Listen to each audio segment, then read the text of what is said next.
that time, and you might be asking yourself, why do I have a piece of ABS here, some cardboard, a Soundman iPad dash kit, side slider, iPad Mini 6, and a whole new center console with climate control for my TT? You might be asking yourself that question. And I'm going to tell you. It's because that is going into that, which is going into that. Yep, we're doing it. Now I've gone rounds and rounds and rounds with myself, trying to decide what the hell I'm going to do. How I'm going to fit this big old mammoth jamma into my car. Now, come check this out. I want you to see what I'm working with here. It's a tiny little car. It's a small car. We're talking about the size of a Miata, right? Basically. And let me flip this door open because this is about where it's going to go. Just take a look at how much real estate this takes up. Basically, the whole dash. Now, initially, I had a 12-inch. I think it's a 12.3 or whatever. The big iPad. Anyway, it went all the way down here, and it went overlapped. And I mean, it would have taken up this whole thing. That was just too much. Now, I like this car because it's minimalistic. You get in here and you got the controls, basically, and that's it. I mean, it's very analog even. CD player. I mean, when's the last time you saw one of those, right? Nobody even plays those anymore except for I do. I do have some of those. This car even has a CD changer, which I'm sad to see go. I never even really used it, but I planned on it, but plans change, whatever.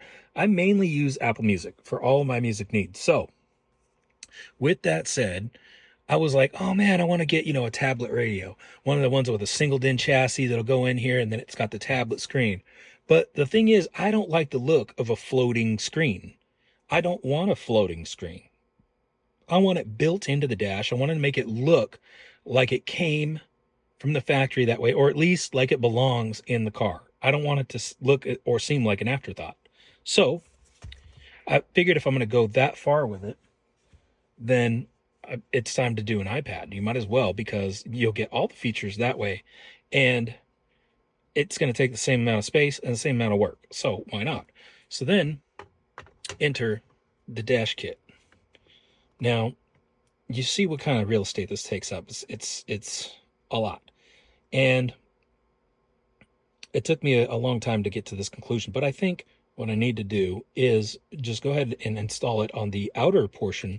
There's this outer skin that comes off, and it basically frames the deck and the climate controls. So I'm going to have it Frenched into that and built on top of this, and then with the majority of the guts hollowed out so that you could take the iPad off and still access your stereo, which I do have a Sony deck that's going to go underneath here, and then your climate controls. Now, granted, that's not the most elegant system when you want to change your temperature for your HVAC controls, but it is what it is. I've only got so much space to work with, and I don't want to ruin what's here as far as simplicity goes.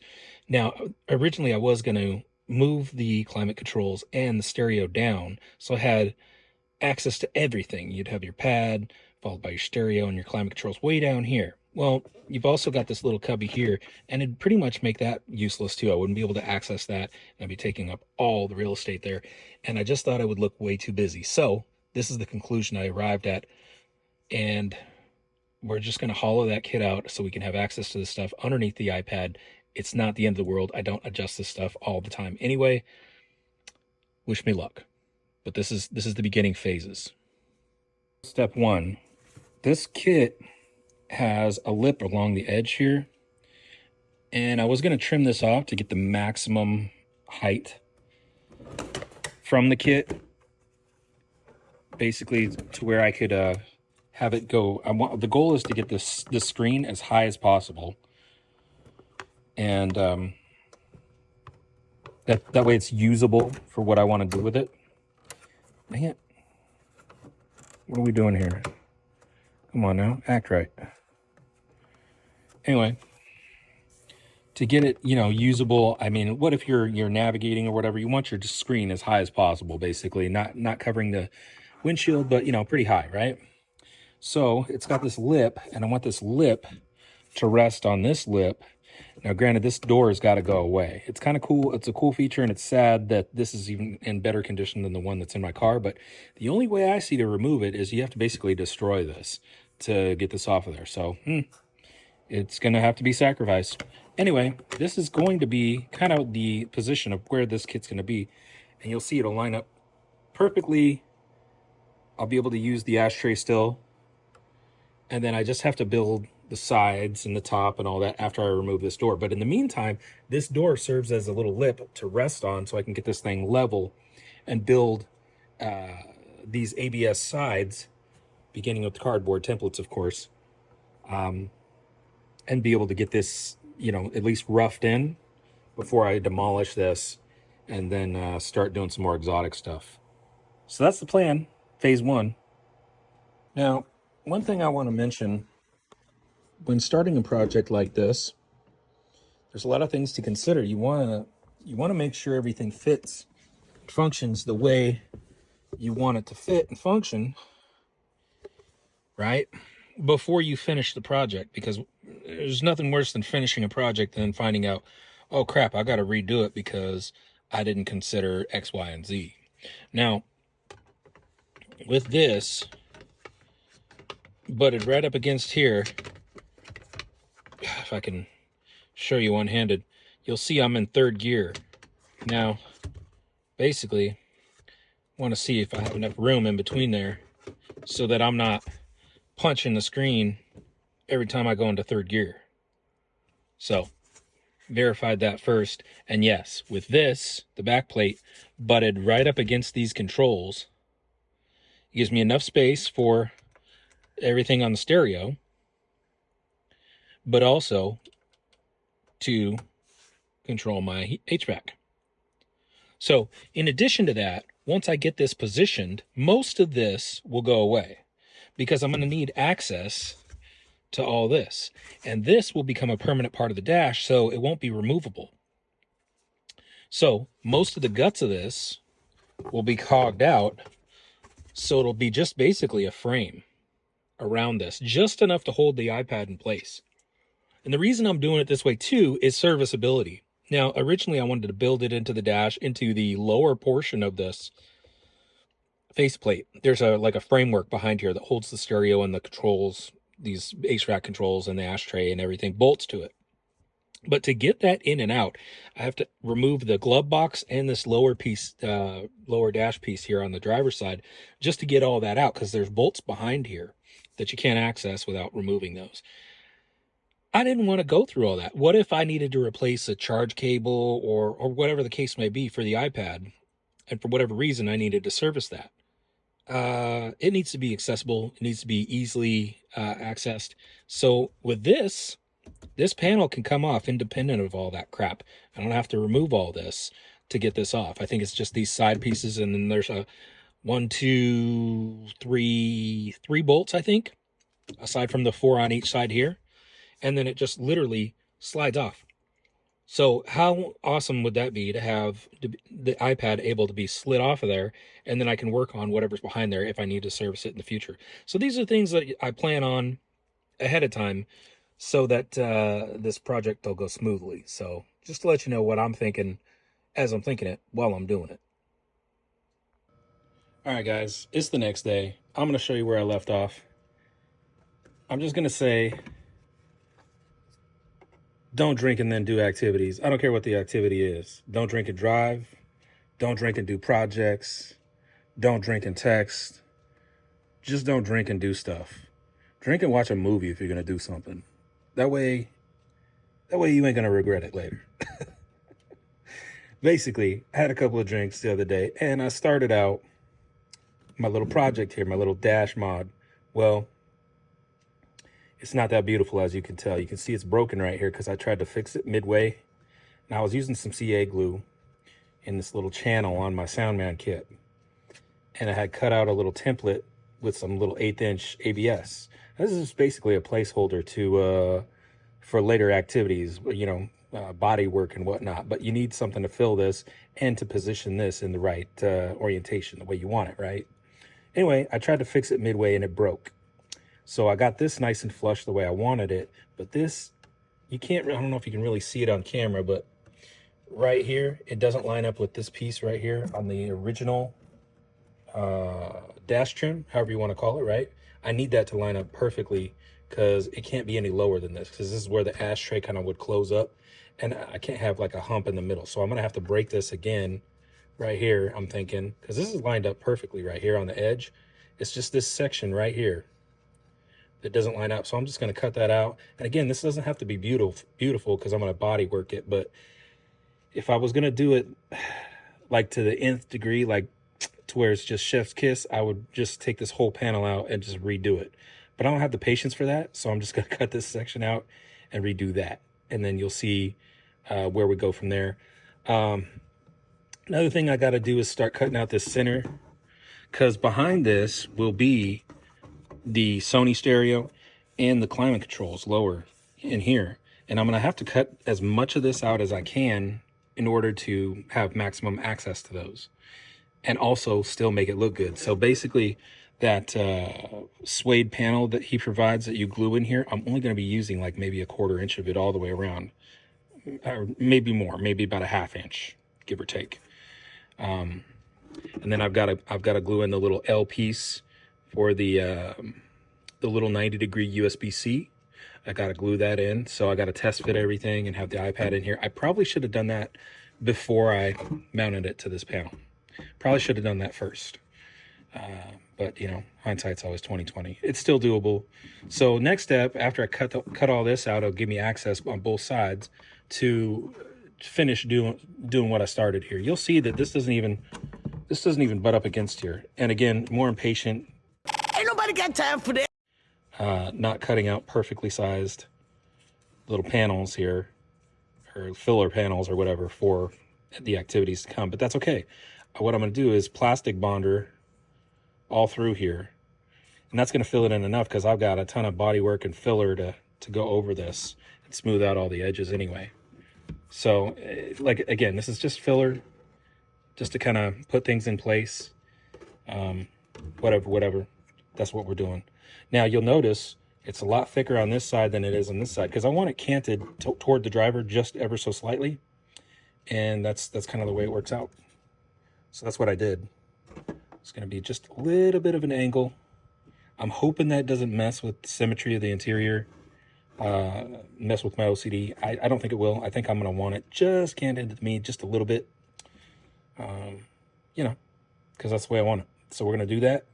And yeah, after that's body filler and like all kinds of bodywork activities. But yeah, enjoy.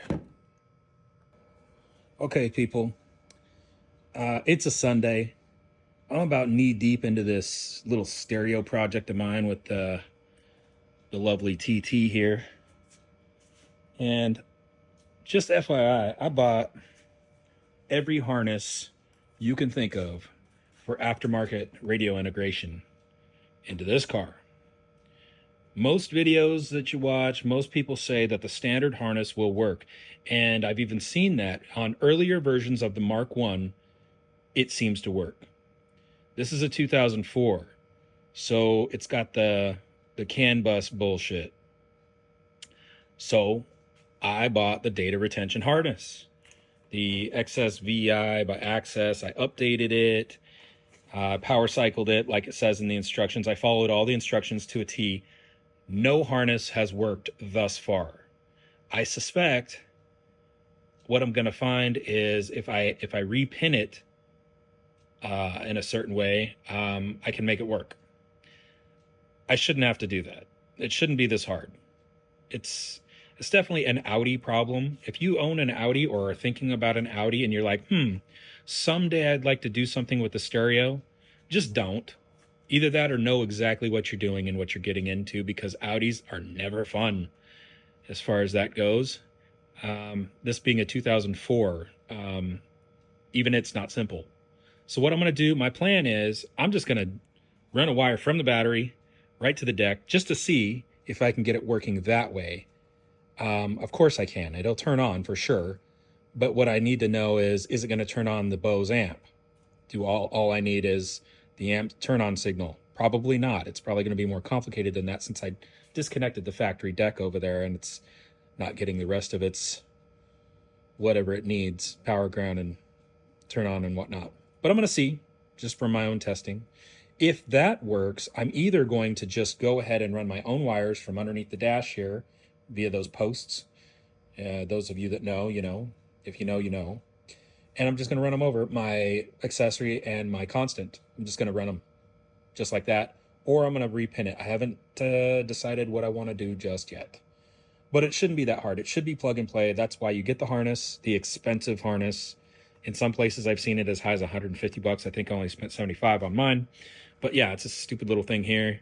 You remove this door, you plug it in via micro USB, update everything. This has the most updated firmware. So also I bought this this line out converter in anticipation of the pop, the loud pop signal from the Bose amp when you turn on and off the stereo. So I don't want that, obviously. I need a delay in that case. So I went ahead and I just got this in anticipation of it already sucking more than it already sucks. So that's where I'm at. Okay, it's all over now. Basically what I had to do, the hardest part, was getting the stock deck out. I had to bend up the keys, basically, just reefing that thing to get it out. It's a very tight fit.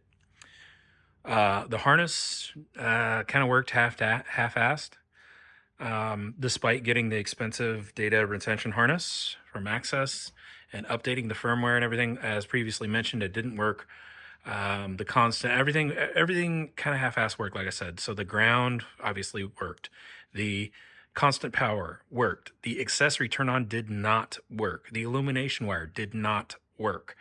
It's kind of the main focus as to why you would buy that harness, is for the accessory to work.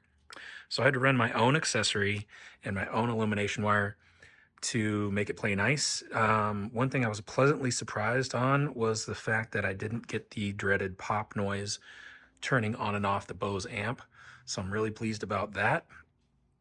The illumination works. This Sony deck made it sound at least 2 times better, in my opinion. It's like 200% better than it was. It's louder and more clear than the stock concert stereo was. It's actually a lot louder. Probably has something to do with the 5-volt preamp outs of this GS80, I think is what it's called. Anyway, it's the high power Sony deck, singled in. Look it up. It's badass. I think it's a DSX GS80 or something. Anyway, yeah, real happy with it. The other hardest part was actually fitting this deck in there with all the wiring and stuff and the antenna adapter, trying to get that to fit. I almost had to kick it in the dash, man. Believe me, I didn't, but man, I had to really reef it in there to get it snapped in. So it's a tight fit.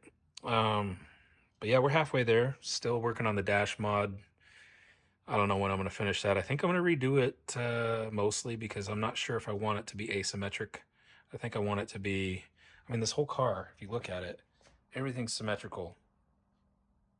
So I think I'm going to have to redo all the little supports and make sure it's perfectly centered and straight and level and not canted towards the driver as I had initially planned. I'm still thinking on that. So while I'm thinking about it, look how filthy this thing is. While I'm thinking about it, I'm just going to let that chill until I make up my mind, and we'll get back to it.